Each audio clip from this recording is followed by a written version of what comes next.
I started running every morning in the neighborhood park back in early November last year. After months of feeling stuck inside because of remote work, I decided I needed some activity to clear my head and maybe improve my mood.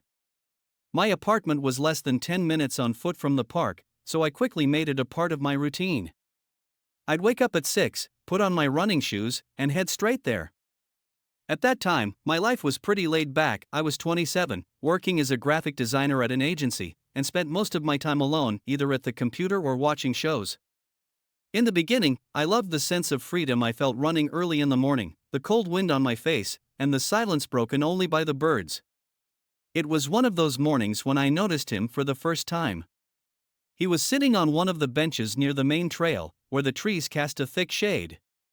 He was an average-looking guy, probably in his early 40s, wearing a faded blue jacket and a black cap. What caught my attention was his gaze.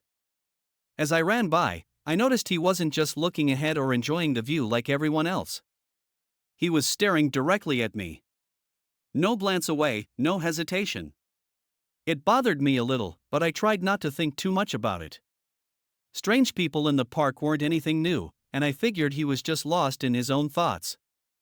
After all, who hasn't been there? In the following days, he was there again. Always on the same bench, always in the same faded blue jacket. He never did anything but stare. He wasn't reading a book, messing with his phone, or even talking to anyone.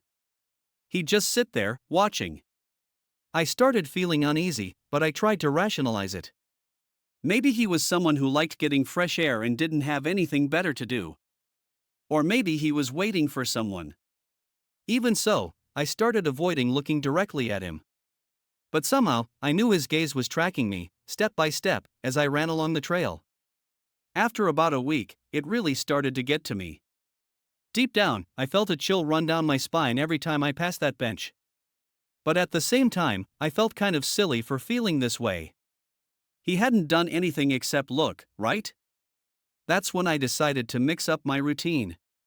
The next day, I went to the park at a different time, 7:30 a.m., thinking maybe he was just there super early. But to my discomfort, he was there. Same jacket, same bench, same fixed stare. This didn't feel like a coincidence anymore. I started wondering, what did this guy want from me? After that morning, I started to feel like he wasn't just some random guy in the park. I tried to ignore it, but my unease grew with each passing day. When he showed up again, in the same spot, I decided to change my route. I ran on a different trail, far from the bench where he always sat. Still, no matter how hard I tried to focus on my run, it was like I could still feel his gaze on me. By the end of the trail, I couldn't resist looking toward the spot where he usually was. He wasn't there. My relief was instant, until I turned a corner and saw that he was now standing, much closer, staring directly at where I had stopped. From that day on, I started noticing him outside the park. It began subtly. One afternoon, as I was leaving work, I saw someone standing on the other side of the street. He was wearing a blue jacket that looked familiar, but he was facing away, and I convinced myself it was just my imagination. But the next day, he was there again, in the same position, watching my building. My heart raced. I tried to convince myself it couldn't possibly be the same person, but something in his posture and the way he stayed still told me otherwise. After that, the feeling of being watched became impossible to ignore. I started spotting him in places I never expected to see him. One night, as I got off the bus near my house, I saw him standing on the corner of the street, under the yellow light of a street lamp, with his hands in his pockets. When I looked directly at him, he simply turned and started walking the other way, like he was trying to act casual. My heart was pounding so hard I could barely open the door to my building. I started avoiding going out at night and checking over my shoulder every 5 minutes, always with the feeling that he was nearby, even when I couldn't see him. The last straw came when he appeared across the street from my apartment. I was in the living room, reading a book, when I felt an odd impulse to look out the window. There he was, standing still, his face faintly illuminated by the streetlight. It was like he knew I was watching. I tried to stay calm and closed the curtains, but inside, I was panicking. A few minutes later, I couldn't resist and peeked through a crack in the curtains to check. He was gone. I spent the rest of the night locked in my room, lights off, barely breathing from fear. The next day, I decided enough was enough. I mustered the courage and went to the police station. I explained everything to the officer on duty, the man at the park, the feeling of being followed, the appearances in front of my building. He listened carefully but in the end, said there wasn't much they could do without concrete proof or any direct action from the man. He suggested I try to take pictures or videos if he showed up again, but that only made my anxiety worse. The thought of pointing a camera at that man and drawing his attention terrified me. Still, I decided I would try to do that if he showed up again. In the following days, I became extra cautious. I stopped running in the park, started getting rides home from a colleague, and avoided being alone at night. Even so, he kept showing up unexpectedly. One afternoon, while I was working, I saw his figure reflected in the building's window. He was outside, on the sidewalk, staring directly at the floor where I was. My body froze. I grabbed my phone and tried to take a picture discreetly, but when I looked again, he had disappeared. I talked about it with my colleague, but she just told me to try not to think too much about it, as if I were exaggerating. But I knew I wasn't. After that day, things got even stranger. It wasn't just him showing up everywhere, things in my routine started to feel out of place. First, it was the feeling that someone had gone through my papers at home. Then, I noticed that my laptop, which I always kept closed, was slightly open one morning. Nothing seemed to be missing or broken, but it felt like someone had been there. My paranoia was reaching its limit, so I decided to change the lock on my apartment and install an extra deadbolt. It gave me a brief sense of security, but it didn't last long. One night, I suddenly woke up with the strange feeling of being watched. I was lying in the dark, but my room felt different, quieter than usual. My heart raced when I heard a soft sound coming from the living room, like the creak of a floorboard. I stayed still, trying to listen more closely. I wasn't sure if it was my imagination, but it sounded like someone was walking out there, almost deliberately, trying not to make any noise. I grabbed my phone and dialed 911 without thinking. But before I could hit the call button, I heard my front door softly click shut. When I finally mustered the courage to check, the door was unlocked. After that night, my fear turned into a quiet desperation.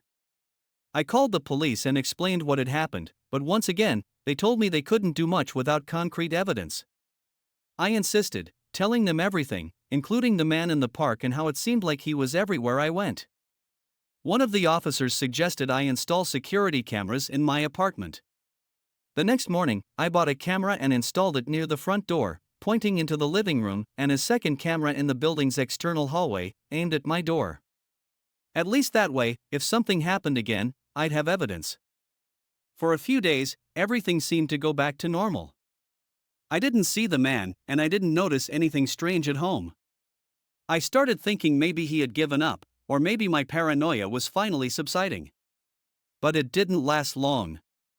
On the fifth night, while reviewing the footage from the living room camera, I noticed something that made my blood run cold.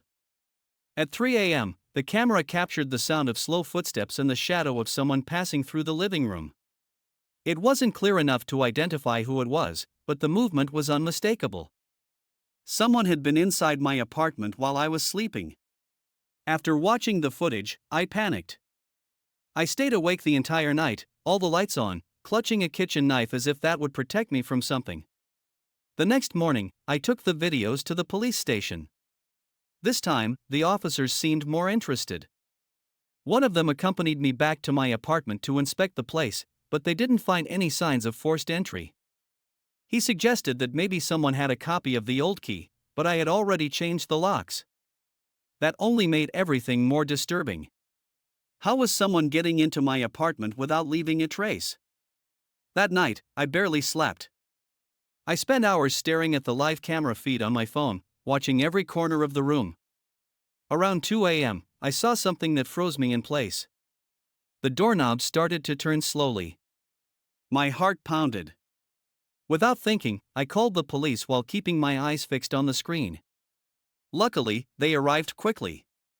When they opened the building door, there was no one in the hallway, but the camera had captured the silhouette of someone standing there for almost a minute before disappearing. After that incident, the police stressed that I should avoid being alone and suggested I stay at a trusted friend or family member's house. That's when I decided to call my sister, who lived just a few miles away. I explained everything to her, and she insisted that I come stay with her immediately. I grabbed a backpack with some clothes, turned off the cameras, and left the apartment. On the way there, I had a strange feeling, like I was being watched, even though I was in the taxi. The driver tried to make small talk, but I was so tense that I could barely respond. When I arrived at my sister's house, I was finally able to relax a little. She was very understanding and even helped me review the footage from the cameras, trying to find any clues. That's when we noticed something even more disturbing. In one of the hallway recordings, right when the silhouette appears, there's a reflection in the glass of the building's door. The image was blurry, but when we increased the brightness, we could clearly see that the man from the park was there. That same faded blue jacket and black cap. My stomach dropped. Not only did he know where I lived, but he had been right at my apartment door. After discovering this, I decided I couldn't go back to that apartment. With my sister's help, I contacted the landlord and asked to break the lease as quickly as possible. In the meantime, I stayed at her house, avoiding going out alone and staying alert at all times. It was a tense week, but, unbelievably, there were no more signs of the man. No more shadows, no strange appearances, nothing. Even so, the fear stayed with me, especially at night, when I was alone in the room, replaying every detail of that experience in my mind. Before moving out for good, I went back to the apartment to grab the rest of my things. My sister insisted on going with me, and I was grateful for that. When I walked in for the last time, the place felt colder, emptier, almost suffocating. As I was taking down my equipment, I decided to review the last footage from the camera I had left on the day I left. And there he was.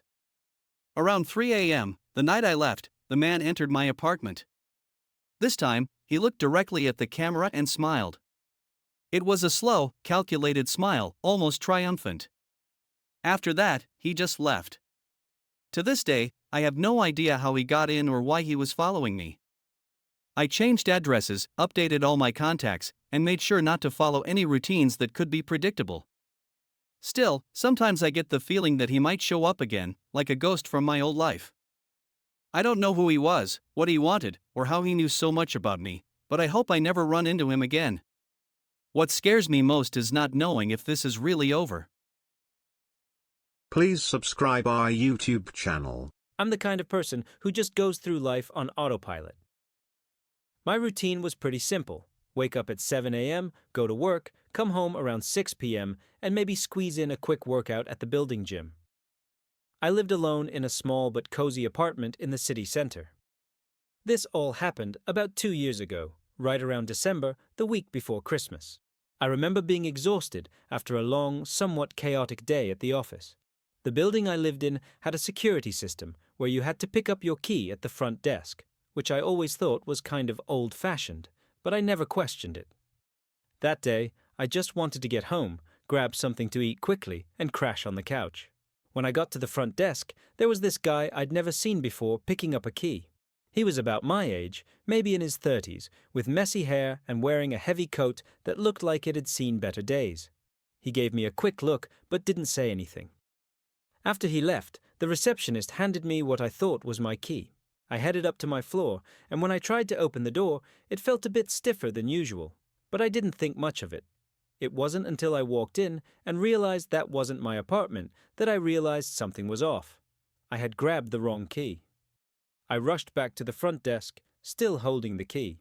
The receptionist, Mrs. Cedar, gave me a confused look, and I explained the mix-up. She shrugged and said it was probably a mistake, since the key identification system was manual and not always accurate. I asked about the guy who had just left, but all she could remember was that he was new to the building, just moved in, and was staying in apartment 703. I decided to go over there to swap the keys.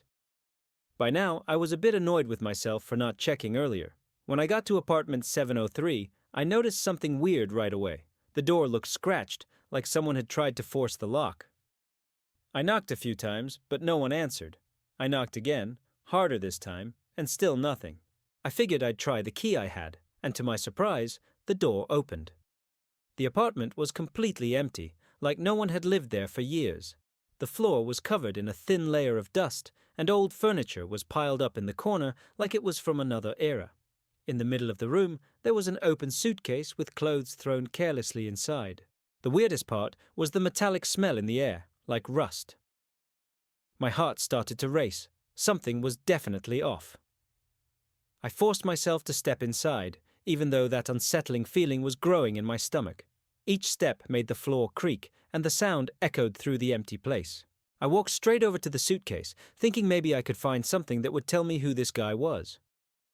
Inside, there were just regular clothes, jeans, a few dark t-shirts, and a pair of heavy boots. But something caught my eye. At the bottom of the suitcase, there was a small black notebook with worn pages. I picked it up and started flipping through it. The pages were filled with scribbles that looked more like drawings than words, shapes that resembled doors and locks, and a sequence of numbers that seemed familiar. 507. That was my apartment number. My throat went dry. I dropped the notebook back in the suitcase and left in a hurry, leaving the door to 703 wide open. I headed back to my apartment, trying to make sense of everything. It's probably just a coincidence, I thought. He's new here. Maybe he just mixed up the numbers. But when I walked into 507, I knew something wasn't right. The lights seemed dimmer than usual, like someone had messed with the brightness. The kitchen chairs were out of place, and the living room rug was slightly crooked. Things I was sure I hadn't left like that. I stood by the door for a few seconds, trying to figure out what was going on, but all I could feel was a chill creeping up my spine. I shut the door and locked it immediately, trying to convince myself that it was just exhaustion messing with my mind. I decided to walk around the apartment to make sure everything was in place. First, I went to the bedroom. My things looked untouched, but when I looked at the nightstand next to the bed, I saw something that sent a chill down my spine.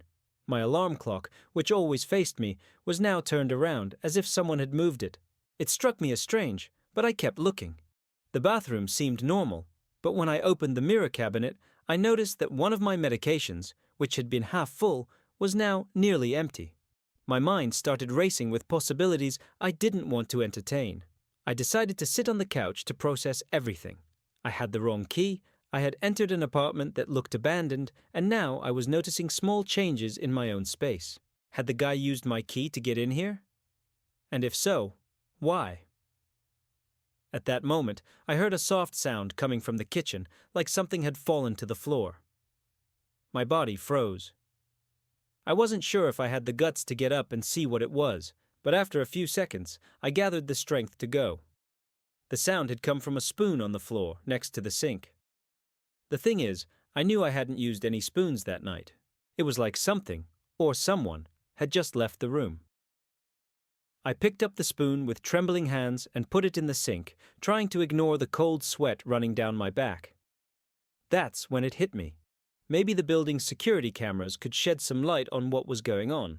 I wasn't sure if they worked properly, but I had to try. I went downstairs to talk to Mrs. Sita, trying not to sound paranoid.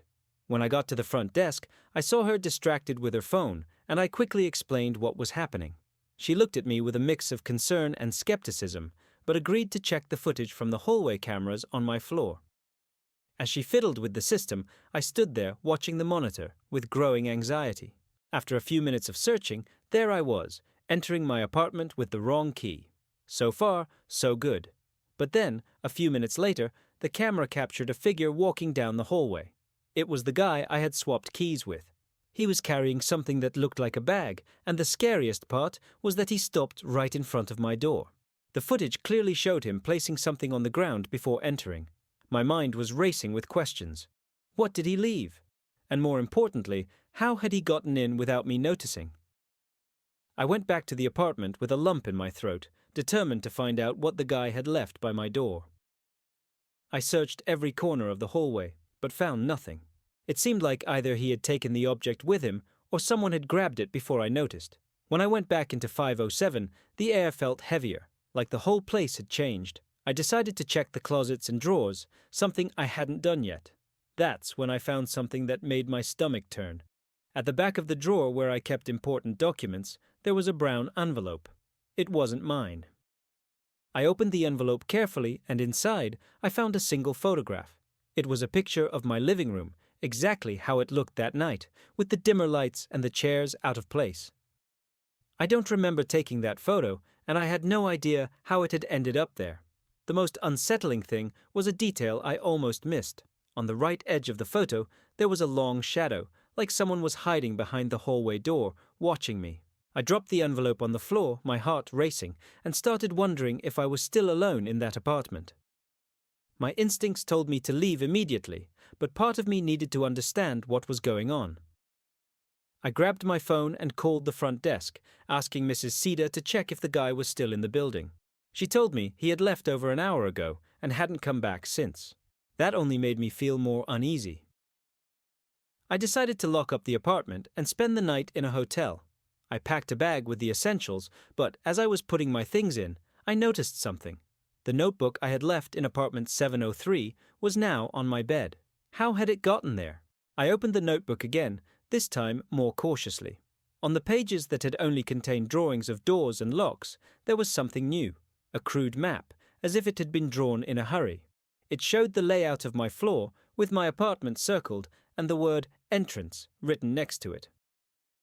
On the last page, scribbled forcefully, was the phrase, "He watches, but never enters through the door." I didn't know what that meant, but it was enough to make me run out of the apartment. I locked the door behind me and didn't look back. I just wanted to get away from that place, but a part of me knew this story wasn't over yet. I spent the night at a cheap hotel, but sleep didn't come easily. I tossed and turned in bed, thinking about what that message meant. He watches, but never enters through the door. Who was he? And how did that man know so much about my apartment? Around 3 a.m., curiosity finally won over fear. I grabbed my phone and started searching for strange stories related to my building. I didn't find much, just vague accounts from former tenants mentioning unexplained noises and missing objects, but nothing as concrete as what I was experiencing. Then I realized something that had slipped past me earlier. The building had been built on the grounds of a psychiatric hospital that had been shut down under mysterious circumstances decades ago. That gave me chills, but it still didn't explain the man or what he wanted with me. I decided to go back to the apartment the next morning to grab the rest of my stuff and maybe call the police. When I arrived, everything seemed normal. The morning light was coming through the hallway and the silence was almost comforting. But as soon as I opened the door, I felt an inexplicable cold, even with the heater on. And that's when I noticed it. My entire living room was covered in handprints, as if someone had pressed their hands against the walls, the floor, and even the ceiling. They were small and misshapen, like they weren't quite human. In the middle of the room, the notebook was open, with a new scribbled message. "You let him in." The words, "You let him in," kept pounding in my head as I tried to understand what was happening. I could feel my whole body trembling, but I wasn't sure if it was from the cold or the sheer terror. I decided that this was too much for me. I grabbed the notebook and shoved it into my bag, along with the envelope and the photograph. I left the apartment without looking back and headed straight for the front desk. Mrs. Cedar, when she saw me, immediately sensed something was wrong. I told her the basics of what had happened, trying to sound more rational than I felt, and asked if she had any more information about the guy from 703. She hesitated before answering, but said he had left the keys at the front desk the same day he arrived and had never come back. The name on the registration sheet was nearly illegible, and the contact number listed seemed disconnected. Apparently, he didn't even have valid documents. My heart sank even further. Whoever he was, he had disappeared, leaving behind that mystery that seemed to be closing in on me. I decided I needed help. I left the building and went straight to the nearest police station, bringing the evidence with me: the notebook, the photograph, and the envelope. At the station, I was met by an older officer, his expression a mix of skepticism and curiosity. I explained everything that had happened, from the key mix-up to the handprints in the apartment. He looked closely at the notebook and the photograph, but when I opened the envelope to show him the message, I realized it was gone. The page that had once said, "You let him in," was now blank. My stomach dropped. The officer tried to calm me down, suggesting it might be all in my head, but promised to send a team to investigate the apartment. I returned to the building with 2 officers who searched both 507 and 703 from top to bottom. To my surprise and partial relief, the handprints were gone. Everything was as if nothing had ever happened. They told me that I was probably stressed or just confusing things, but I knew that wasn't true. Before they left, one of the officers handed me the notebook and the envelope saying, "If this bothers you so much, maybe it's best to just throw it away." But when I took the notebook back, I saw something that froze me. On the back cover, there was a new drawing, the floor plan of the entire building, with every apartment marked, except 703. Instead of 703, there was just a huge X. I never slept in 507 again. A few weeks later, I moved to a different building and tried to move on with my life, but to this day, I avoid old buildings with vacant apartments. I still wonder, who was that man? What did he want? And more importantly, who or what was really watching me in that place? Please subscribe our YouTube channel. My name's Marianne. I'm 34. And for the past 5 years, I've been a single mom to Claire, who was 3 at the time. It was right after my divorce, when everything in my life seemed to be falling apart, that I decided to start fresh in a small townhouse in a quiet neighborhood. It was all I could afford with my salary as an administrative assistant, and even though it was modest, it felt perfect for the 2 of us. Claire loved her new room, and I was relieved by how peaceful the neighborhood was. But soon, that peace started to feel off, especially because of the house next door. From day one, something bothered me. The townhouse next to ours looked normal enough, but the front window curtains were always closed day and night. During the move, I didn't see anyone there, and I never noticed any movement in the yard or by the front door. Still, I figured it was just someone who was a bit private, or maybe someone who was rarely home. It was easy to ignore at first, since my mind was preoccupied with getting used to the new routine and work. But then the sounds started. Quiet sounds, coming from the other side of the wall that divided our homes. The first few times I heard the sounds, I didn't think much of it.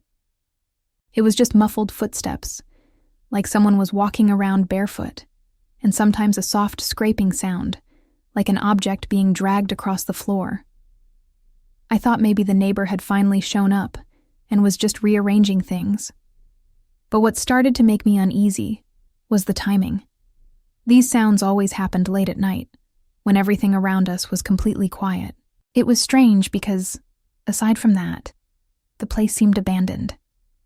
No lights on, no TV noise, no voices. Just those odd sounds at odd hours. As days went by, I started paying more attention. One night, while I was reading on the couch, I clearly heard soft knocks. 3 rhythmic taps coming from the wall. I stopped reading and listened. Nothing. I went back to my book, but a few minutes later, the taps came again. I got up slowly, my heart pounding, and moved closer to the wall. I pressed my ear to it, trying to make sense of it. It didn't sound like a machine or anything mechanical. It was deliberate, like someone was trying to get my attention. The next day, I decided to leave the house early to get a better look at the neighbor's place. It was still early, barely dawn, but I was determined to figure out who lived there. I stood by my living room window for a few minutes, waiting for any sign of movement, but nothing happened. The gate was still closed, the curtains exactly as they'd been. To calm my mind, I told myself it was just an eccentric neighbor, someone who preferred to keep to themselves. But that idea completely fell apart later that afternoon. When I came home from work, one detail caught my eye. Right in front of my door, there was Claire's pacifier. But there was no way it should have been there. The pacifier had been tucked away in the drawer in my room for weeks, ever since my daughter stopped using it. I picked it up with trembling hands and went inside, locking the door behind me. I searched the whole house, looking for any signs of a break-in, but everything seemed exactly as I had left it. Still, the feeling that someone had been in my space was overwhelming. That night, sleeping was nearly impossible. Even with all the lights off, I felt like I was being watched. The silence in the house, which had once felt like a relief, now kept me on edge. Around 2 a.m., I woke up to a noise. It wasn't footsteps or knocks, but something more subtle, like fingers sliding along the wall. I froze in bed, trying to convince myself it was just the wind or some animal, but the sound felt too deliberate. I grabbed my phone and turned on the flashlight, slowly walking toward the living room wall where the sound seemed to be coming from. As soon as I got closer, it stopped. The next day, I gathered my courage and decided to ask the other neighbors about who lived next door. A kind lady, Mrs. Lucy, who lived at the end of the street, seemed uncomfortable with my question. After hesitating, she told me that the house had been empty for months. The last tenant had left in a hurry without any explanation. "Are you sure you heard noises?" she asked, with a worried look on her face.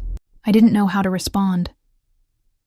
All I could think about was the pacifier that appeared out of nowhere, and the sounds that kept happening, night after night. After my conversation with Mrs. Lucy, I went home more unsettled than ever. If the house was empty, where were the sounds coming from? And worse, how did the pacifier end up on my doorstep? I started avoiding the side of the townhouse, even steering clear of looking at the curtains that were always closed. But that very night, something even stranger happened. When I went to get Claire from her room to put her to bed, I noticed that her favorite teddy bear was missing. She was inconsolable, and I searched the entire house with no luck. I only managed to calm her down by promising to buy another one the next day. The next morning, as I left for work, there it was. The teddy bear. Exactly where the pacifier had appeared, perfectly aligned with the door. It was impossible to ignore. Someone, or something, was coming into my house. I picked up the teddy bear with a deep sense of discomfort. It was clean, as if it had never left Claire's room. This time, I didn't hesitate. I called a locksmith and had all the locks changed. I also bought a security camera and installed it by the front door. I wanted answers, and I was sure I wasn't imagining things. That night, I slept with one eye open. The security camera was set up, and I configured my phone to get notifications if anything was captured. Around 3 a.m., I was woken up by the sound of my phone vibrating, a notification. My heart felt like it was going to leap out of my chest as I unlocked the screen and opened the camera app. On the video, I saw something that froze me in place. The curtain in the house next door was moving. It wasn't the wind or some subtle movement. It was like someone was peeking through it. But there was no one at the front door or in the yard. I took a deep breath and gathered the courage to look out the window. What I saw sent chills down my spine. The neighbor's door was ajar, revealing only a dark crack. This had never happened before. My first instinct was to call the police, but I stopped. What would I say? That I heard footsteps and found a teddy bear on my doorstep? That a curtain moved? They'd think I was crazy. Still, I spent the rest of the night on edge, with every light on in the house and Claire sleeping in my room. The next morning, the unease kept me from staying at home. I took Claire to my mom's house and decided to take a walk around the neighborhood to clear my head. Deep down, I knew something was wrong with that house, but I had no idea how to deal with it. When I got back, my heart sank when I saw that the neighbor's door was now completely closed, as if it had never been opened. I stood there, frozen on the sidewalk, trying to decide whether or not to approach. Finally, I gathered the courage and went to the door. I knocked 3 times. The sound echoed like the house was empty. As I waited, something caught my eye on the ground. A small piece of folded paper, wedged under the door. I carefully picked it up and unfolded it. The message was short, written in crooked, uneven letters, as if someone had pressed hard while writing, "Do not enter." My heart raced. Who wrote this, and why? I ran into my house and locked everything up again. The note felt more like a threat than a warning, and I couldn't understand how my once peaceful life had turned into this. That night, exhaustion finally overtook me. Despite the fear, I ended up falling asleep on the couch with Claire beside me. I woke up in the middle of the night, feeling an inexplicable chill. I looked around and saw that the living room window was slightly open. I was sure I had locked it before going to bed. My heart started racing as I approached. On the outside, on the door frame, was a small handprint, as if someone had held onto it, but the print was strange, too small for an adult, but with fingers that seemed unnaturally long. I quickly shut the window and pulled the curtains, trying to ignore the shiver running up my spine. That's when I heard something. A sound coming from the hallway leading to the bedrooms. It was a low laugh, almost childlike, but so faint it could have been my imagination. I rushed to Claire's room, where she was still sound asleep.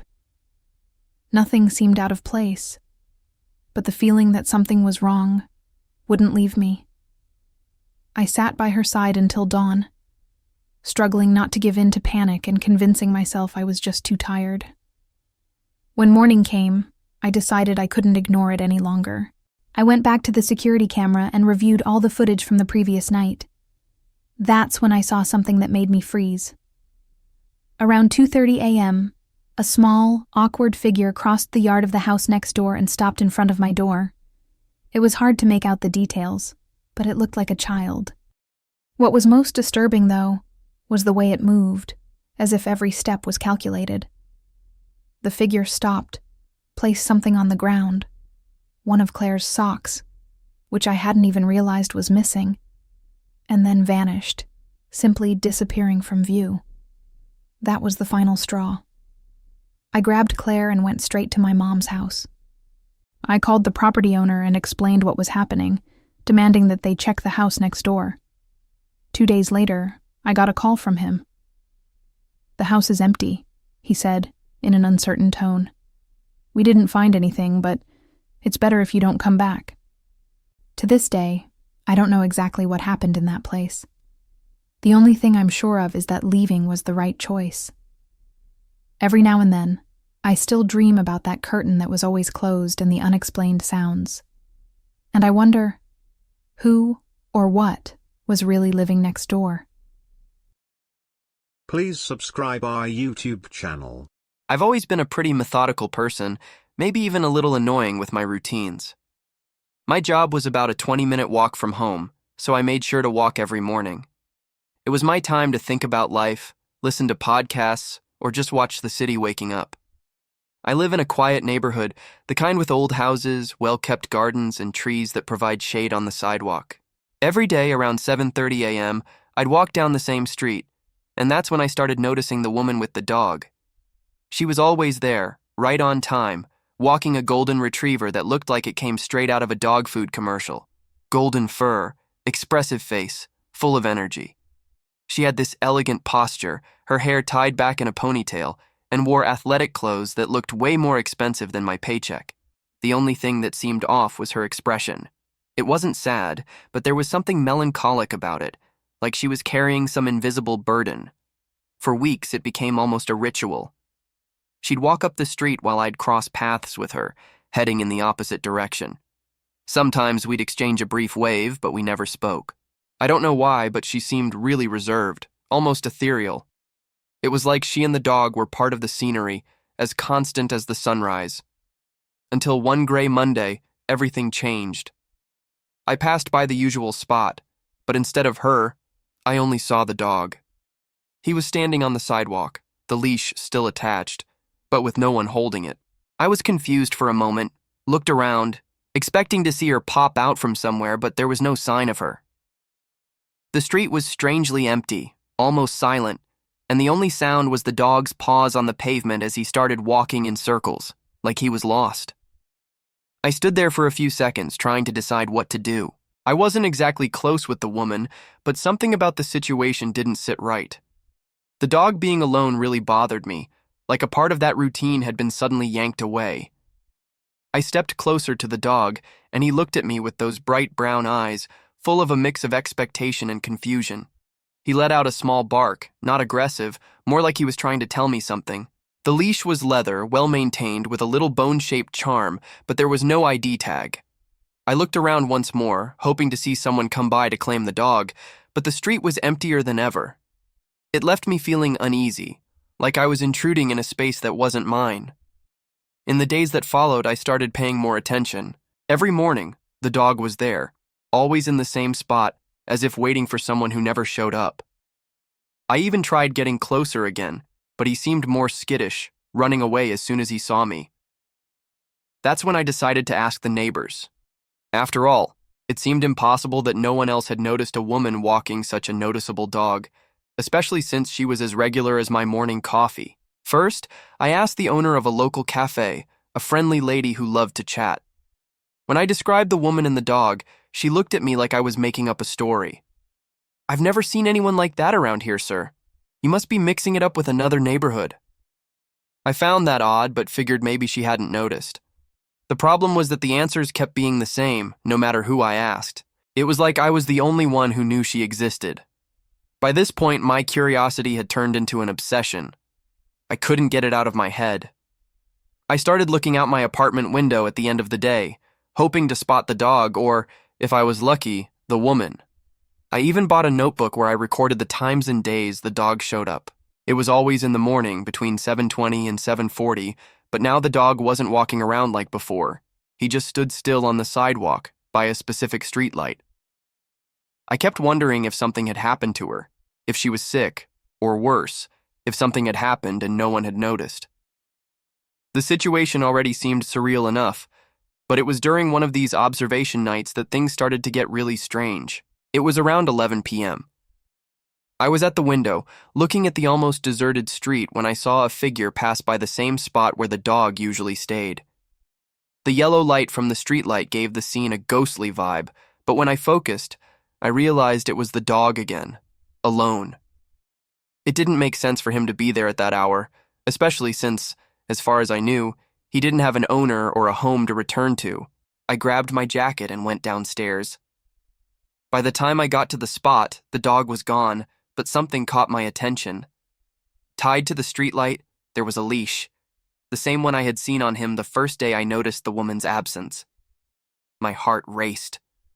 It was like someone wanted me to find this, but the question that wouldn't leave my mind was, who? And more importantly, why? The next day, I even started wondering if I was becoming paranoid. Maybe it was just a lost dog and the woman had moved away or changed her routine for some reason. But that attempt to rationalize didn't last long. I decided to do something more direct. I went to the house across from where I'd always seen the dog. It was an old building with peeling wooden windows and a garden that looked like it hadn't been tended to in years.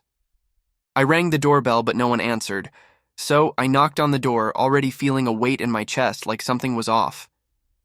After a minute of silence, the door opened, but only to the safety chain. An elderly man with deep-set eyes and a suspicious look on his face stared at me.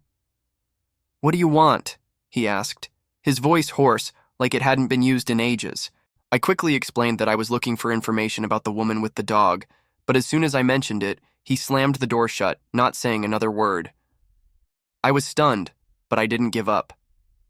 I kept knocking, begging for any clue, until he shouted from inside, "Get out of here! You shouldn't be asking about this!" His tone was pure panic, and it chilled me to the bone. I left there with shaky legs, trying to understand what had just happened. Who was that woman? Why did he react like that? That night, I could barely sleep. I kept replaying the scene and wondering if I should just let it go, but something inside me told me that if I stopped now, I would never find peace. The next day, my mind was consumed by those words. You shouldn't be asking about this. I went to work, but it felt like I was on autopilot.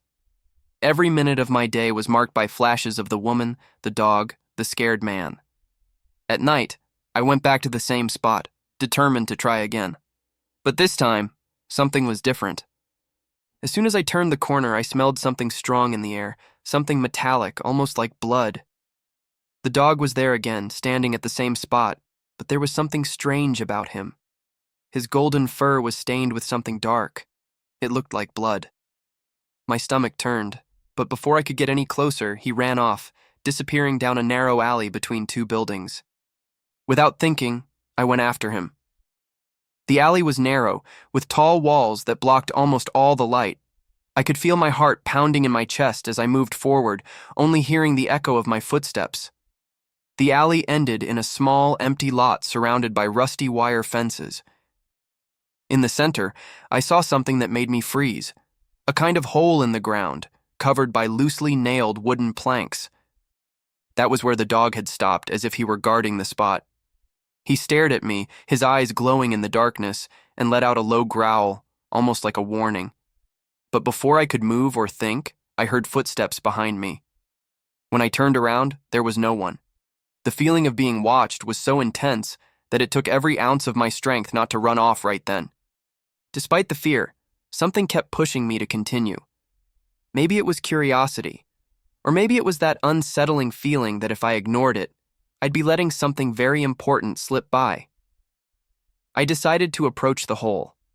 The dog didn't move, but he kept staring at me, almost as if he were challenging me. Slowly, I moved the planks covering the opening. A nauseating smell wafted up so strong that I almost choked. I pulled out my phone to shine some light inside, and what I saw left me completely speechless. It was like the hole was a storage for forgotten things. Dirty clothes, torn plastic bags, and at the bottom, something that looked like a red leather purse. It was the exact same style the woman always carried on her walks. My heart raced. I carefully picked up the purse, and as I checked its contents, I felt the dog moving closer. Inside, I found a wallet with some documents. It was hers, no doubt about it. But before I could look further, I felt a presence behind me. I quickly turned around and saw a figure standing at the end of the alley. It was a woman, but not the same one I used to see. Her face was pale, her eyes sunken, and her smile didn't look human. Something was off, disconnected. "You shouldn't be here," she said, her voice low and dry, like leaves scraping across the ground. My legs almost gave way, but before I could react, the dog started barking fiercely like he was protecting me. When I looked back, the figure was gone. Without thinking twice, I dropped everything and ran home, the sound of the barking echoing behind me, until the world seemed to go back to normal. When I got home, I locked all the doors and windows, feeling like my chest was rising and falling as if I had just run a marathon. My phone was still in my hand, and I couldn't stop looking at the screen, where the woman's documents were clearly visible in the photo. She was real. It wasn't just in my head. But what the hell was going on? I started searching for her name online, trying to find any clue, but there was nothing. No social media, no news, no mention of her. It was like she had never existed. That only fueled my paranoia. I took the wallet and purse that were still with me and stashed them in a drawer, but I couldn't sleep that night. Every time I closed my eyes, it felt like someone was watching me. The next morning, I forced myself to leave the house. I wanted to believe it was just my mind playing tricks on me, that everything had a logical explanation. But as soon as I stepped outside, I felt a chill run down my spine. The dog was there again, standing in the same spot, but this time there was something different. He wasn't alone. Across the street, a woman was watching, but it wasn't the same one I used to see. It was the pale figure from the alley, now in the daylight. Her eyes were fixed on me, and the same strange smile curled her lips. No matter how hard I tried to ignore it, it felt like she knew something about me, something I didn't even understand. She didn't move, just kept staring at me, while the dog started walking slowly in my direction, as if he were calling me to follow him again. I don't know what made me follow the dog, but at that moment, it felt like I had no choice. My body moved on its own, as if something bigger were guiding me. The dog stopped at the same corner as always, but this time there was something on the ground, something that hadn't been there before. It was a delicate necklace with a crescent moon-shaped pendant. I recognized it immediately. The woman wore that necklace on all her morning walks. I picked it up with trembling hands, feeling my mind spinning with 1,000 possibilities. I looked around, but there was no sign of the pale figure or anyone else. Just the dog, sitting patiently, as if waiting for me to put all the pieces together. That's when I decided to do something that might have been crazy. I took the necklace and went back to the alley where I had found the purse. My heart felt like it was going to leap out of my chest, but I needed to know if there was something I had missed. When I got there, the hole was exactly the same as before. but the smell was gone. I shone the light inside again, but now there were no clothes, no plastic bags, not even a trace of the purse. The hole was empty. I stepped back, trying to understand what was happening, and then I heard that dry, dragging voice again. "Now you know." I turned around quickly, but there was no one. Just the dog, standing at the entrance of the alley, looking at me as if waiting for one final decision. To this day, I can't explain what happened. After that day, the dog never showed up again, nor did the pale figure. I kept the necklace and the purse as mementos, but I avoid looking at them. It's like they're proof of something that shouldn't exist. Asking the neighbors, insisting on finding out more. All of that stopped. The truth is, fear took over. I don't want to know who that woman was, what happened to her, or why the dog chose me to find those clues. All I know is that every time I walk down that street, I feel like I'm still being watched. Like the story isn't over yet. Please subscribe our YouTube channel. When my wife and I bought that house, we knew we were taking on a big challenge. It was an old property, built in the 1940s, with all the usual problems of a house that had definitely seen better days. Bad plumbing, cracked walls, and this weird musty smell of old wood. But the price was too good to pass up, and the location was perfect for us to start our life together. The move was in March, on a cold and damp day, and even though we were exhausted, we were excited. It was the start of a dream, even if the house didn't exactly feel like a home just yet. On the first day, while we were unloading the boxes, I remember noticing a locked door near the kitchen. Must be the basement, I thought. I didn't think much of it at the time since we had so much to organize. The weird part was that this door hadn't shown up in any of the listing photos or the tour we did with the realtor. It was a dark wood door, paint peeling off, with a lock that looked older than the house itself. I mentioned it to my wife, but she just shrugged it off. "Probably some old closet, we'll check it later," she said. Weeks went by, and the door was forgotten as we focused on putting together furniture and dealing with more pressing issues, like fixing the leak in the bedroom ceiling. But then, one particularly quiet night, I heard something that made my blood run cold. It was a faint sound, almost imperceptible, like a constant dripping coming from the direction of that door. At first, I tried to ignore it. The sound was so soft it could have been anything. A leaky pipe, the wind, or maybe just my imagination playing tricks after a long day. But the more I focused on it, the clearer it became that it was coming from behind the locked door. It was like each drop carried a weight that echoed through the house. I decided to check it out.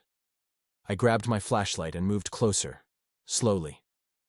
The yellow light barely lit up the hallway, and the closer I got to the door, the heavier the air felt, almost suffocating. I put my hand on the doorknob. It was cold, like that part of the house was cut off from the rest. I turned the knob, but as expected, the door was still locked. That's when I noticed something I hadn't seen before. There were faint marks on the floor, like something heavy had been dragged across it repeatedly. I called my wife, who came over reluctantly. "Can't this wait till tomorrow?" she asked, looking tired. I explained about the sound and showed her the marks on the floor. That seemed to unsettle her, too. We decided to try to force the door open together. We grabbed a screwdriver and a hammer, and after a few attempts and a lot of noise, the lock finally gave. The dripping sound grew louder, and when we opened the door, we were hit with a horrible smell. A mix of dampness and something I couldn't quite place, but it made me feel nauseous. When the door finally opened, we saw a steep, dark staircase leading down. My flashlight didn't seem bright enough to cut through the thick darkness down there. We descended slowly, each step creaking under our weight, and the sound of dripping water seemed to get louder with each step. At the bottom, we found a basement that was nothing like what we'd expected. There were no dusty boxes or old tools like most basements. The floor was cold, wet concrete, and in the center, there was a puddle of water, like some kind of leak from the walls. But what really freaked us out were the objects scattered around. A worn wooden chair was pushed up against one of the walls, with frayed ropes hanging from the arms, as if someone had been tied there. My wife took a step back, clearly freaked out.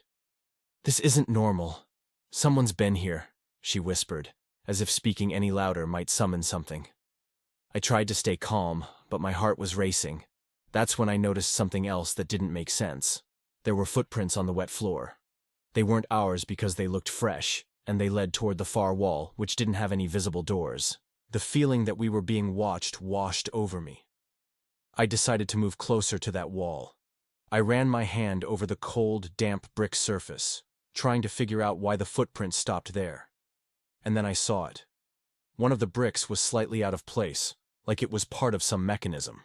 My gut told me not to touch it, but at the same time I had to know what was going on. With a mix of curiosity and fear, I pressed the loose brick. To my surprise, it clicked with a soft noise, and a section of the wall slowly opened, revealing a narrow passage, dark and eerily silent. My stomach turned immediately. It didn't look like something that was meant to be found. The passage had rough stone walls, as if it had been hastily dug, and the air inside was even heavier, with a strong smell of wet earth and something metallic, like rusty blood. My wife grabbed my arm tightly and whispered, "We shouldn't be here." I knew she was right, but curiosity got the better of me. I took a few steps forward, shining the flashlight ahead. Just a few meters into the passage, we found something that made my blood run cold. There was an old mattress, stained and misshapen, lying on the floor. Next to it, an extinguished kerosene lantern and a pile of dirty clothes. They looked like regular clothes: t-shirts, jeans, a pair of boots that were still damp. The most disturbing thing was that everything looked recent. These weren't items abandoned decades ago. They belonged to someone who could have very well left just minutes before we arrived. My wife started tugging at my arm, insisting we go back. "This isn't our business. We don't know who we're dealing with," she said, nearly in tears. And in that moment, I had the clear sense that she was right. Something about this place made me feel like we weren't just intruding on a physical space. We were stepping into someone's or something's territory. As we were deciding what to do, we heard a faint, unmistakable sound coming from behind us. It was the noise of something dragging, like bare feet scraping across the wet floor. My wife let out a small scream and instinctively turned off the flashlight. We stood completely still in the dark, our hearts pounding so loudly it felt like anyone could hear them. For a few seconds, the silence returned, but then the sound came back, closer now, and this time it was accompanied by heavy breathing. My whole body froze. There was no way anyone could be in here with us. We would have been face to face with them if they had come through the basement door. And yet, the sound continued. It was at that moment that the reality of the situation hit me like a punch. We were completely vulnerable. We had nowhere to run, and the only thing between us and that sound was the darkness. My wife started pulling my hand, whispering urgently for us to go back up the stairs, but my curiosity took over. I turned the flashlight back on, even though she protested. The light swept the area, revealing the same scene as before. The mattress, the clothes, the damp walls. Nothing seemed out of place. But when I pointed the flashlight toward the entrance of the passage, I saw something that made me let out an involuntary scream. A fleeting shadow moved, disappearing toward the basement opening. I had no doubt. Whatever or whoever it was leaving from there, heading into the rest of the house. Without thinking twice, I ran after the shadow. I can't even say what drove me to do it. Maybe the fear of letting an unknown entity roam free in our house, or the irrational need to confront whatever it was. My wife stayed behind, shouting for me to come back. I climbed the stairs so fast I almost tripped on the last few steps. When I reached the hallway, the house was completely silent. The dim light from the kitchen barely illuminated part of the space, casting long shadows that seemed to move with every step I took. I looked around, but there was no sign of anyone. Only the sound of my own heavy breathing broke the silence. The feeling of being watched was still there, almost tangible. My wife appeared just behind me, her eyes wide and voice trembling. "We need to get out of here now," she said, gripping my arm so hard it hurt. I knew she was right, but part of me still didn't want to leave things as they were. I decided to take one last look in the basement before closing the door for good. We went back down together, and this time she was the one holding the flashlight. To my surprise, everything seemed exactly as we had left it. The mattress, the clothes, the secret passage. Nothing had changed. But when I got closer to the wall, where the passage ended, I noticed something new. Deep scratch marks on the brick, like something or someone had tried to force their way out from inside. The scratch marks were deep and irregular, as if something had used claws or nails to try to get out. My wife could barely look at them. "Please, enough," she begged, pulling my arm. But while she started back up the stairs, I stood there, staring at those marks. The dripping sound, which had seemed constant before, was now completely gone. The absolute silence of the basement was almost deafening. I decided to close the secret passage. I pressed the brick again, and the wall slid back into place with a dry creak. The relief was instant, but it didn't last long. As soon as I turned to head back up the stairs, I heard a sound that made me freeze. 3 slow, sharp knocks from the other side of the wall I had just sealed. I didn't wait to see anything else. I ran out of the basement, locking the door behind me with the padlock we had broken earlier. I improvised an additional lock with some tools, making sure no one could open it easily. My wife was already in the living room, sitting on the couch with her hands trembling, repeating that we needed to call the police. But what would I say? That we found an old mattress and a secret passage with scratch marks? That we heard sounds that could very well have been our imagination? I decided not to call, at least not that night. We slept, or rather, tried to sleep, on the couch, with every light on in the house and this horrible feeling that we weren't alone. The next morning, the weight of the previous night seemed less oppressive, but the discomfort was still there. My wife insisted we call a locksmith to reinforce the basement door lock. We did that first thing, and the locksmith, an older man with experience in old houses, said something that sent a chill down my spine. While installing the new lock, he casually mentioned, "You know this house has a history, right? The previous owner disappeared. No one ever knew what happened." My wife and I exchanged a look, but we didn't say anything. After he left, we decided to look deeper into the house's past. We found out that, years ago, a man named Robert lived there alone. According to the neighbors, he was a recluse, almost never went out, and one day he just disappeared. No body was found, no clues, nothing. We decided to never open that basement door again. We sold the house a few months later, even at a loss, because neither of us could live there anymore. Since then, I still think about that night. Who or what was down there in that basement? And more disturbing, how did it come and go without us noticing? To this day, sometimes I wake up in the middle of the night to the sound of dripping, and I swear that for a few seconds, I smell the same damp, metallic scent from that passage. I don't know if it was real or just our minds playing tricks, but one thing's for sure. I never want to live in a place with a basement again. Please subscribe our YouTube channel.